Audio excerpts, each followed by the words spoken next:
跨過蔚藍大海，有一個令人嚮往嘅國際都會。呢度處處充滿動感活力，呢度就係東方之珠香港。作為旅客，我深深愛上香港，因為呢個都市不但變化萬千，並且係一個古今匯水、東西融和嘅地方。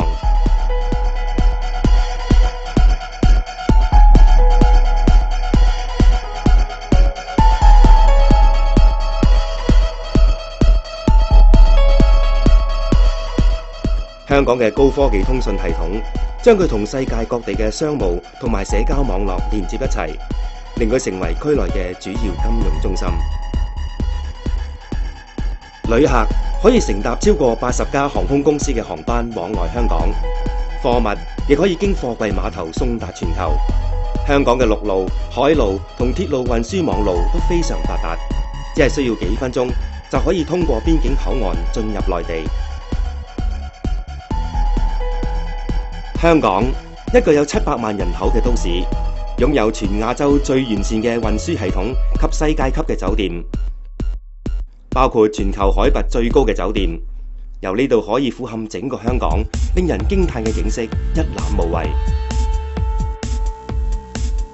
香港嘅商業中心地位無可匹敵，由於具戰略性地理優勢，香港成為眾多跨國機構嘅地區總部。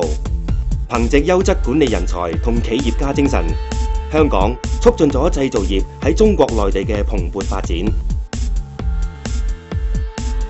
呢個係香港會議展覽中心，亦都係2013年世界統計大會嘅舉行地點。場館處於市中心，交通便利，係亞洲具規模嘅展覽同埋會議中心。呢個係絕佳嘅會面地點，亦都係我同各地嘅業務夥伴會面同埋洽談業務嘅地方。每年喺呢度舉辦嘅國際商貿展覽同埋活動數以百計。呢個係我休閒嘅地方，喺呢個可以媲美亞洲任何高爾夫球場嘅場地揮桿，無以尚之。呢個區內最大嘅遊艇會停泊咗無數嘅遊艇，喺呢度可以瞓喺我嘅遊艇上面悠然自得。香港嘅娛樂活動多姿多彩，其中包括迪士尼樂園同海洋公園，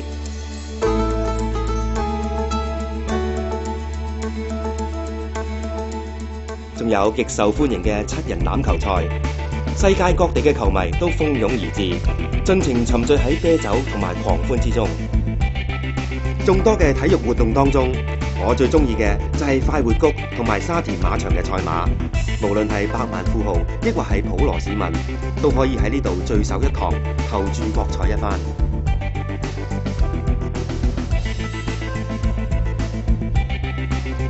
香港仲有一個鮮為人知嘅秘密，佢擁有豐富嘅戶外活動資源，海灘山丘連綿不斷。喺呢個咁美麗嘅天然聖景之下進行康體活動，實在係獨一無二嘅體驗。乘坐昂坪纜車，欣賞香港嘅大自然景色，美景盡收眼底。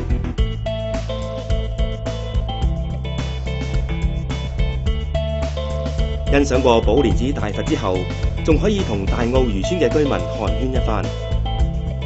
以上種種，全因為香港並非一個只有高樓大廈嘅都市，仲有令人嘆為觀止嘅郊外景色。呢度綠色植物隨處可見，令人感受到土地嘅脈搏，以及人與大自然共融嘅奧妙。如果你酷愛大自然，更可以到米埔沼澤地觀鳥，或者到郊野嘅行山徑遠足。但係要認識香港，仲有乜嘢比品嘗呢度嘅各地美酒佳肴更加好呢？你既可品嘗頂級嘅盛宴，亦都可以享用家常小菜。呢度仲有唔少米芝蓮星級國際佳肴店，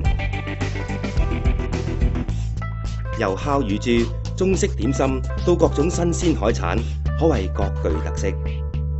仲有具殖民地色彩嘅赤柱市場，喺呢度你可以感受到東西文化交融嘅特色。一嘗高級壽司或者平民化嘅街頭小食，亦都可以享用一餐精緻嘅西餐。又或者到香港仔海上珍寶海鮮舫，體驗最精彩嘅豪華盛宴，品嘗美味嘅北京烤鴨。嚟到香港，當然係唔少得瘋狂購物一番啦！喺大型嘅購物商場裏邊，你可以揾到嚟自世界各地嘅貨品，或者你可以去到尖沙咀同埋旺角嘅大街小巷尋覓心頭好。你會發現香港真係一個價廉物美嘅購物天堂。呢度亦充滿豐富嘅文化同傳統色彩，中國戲曲、現代西方文藝表演都一應俱全。你亦都可以到夜總會體驗香港嘅繁華夜生活，仲有各種令人興奮不已嘅街頭舞蹈同埋夜間節慶，例如蘭桂坊嘅萬聖節派對。睇下，呢個係香港嘅特色節日端午節，亦都係我嘅最愛。因為整個城市就仿如東方之龍，呢個就係我經常到訪嘅地方。呢度嘅每時每物都令我傾倒，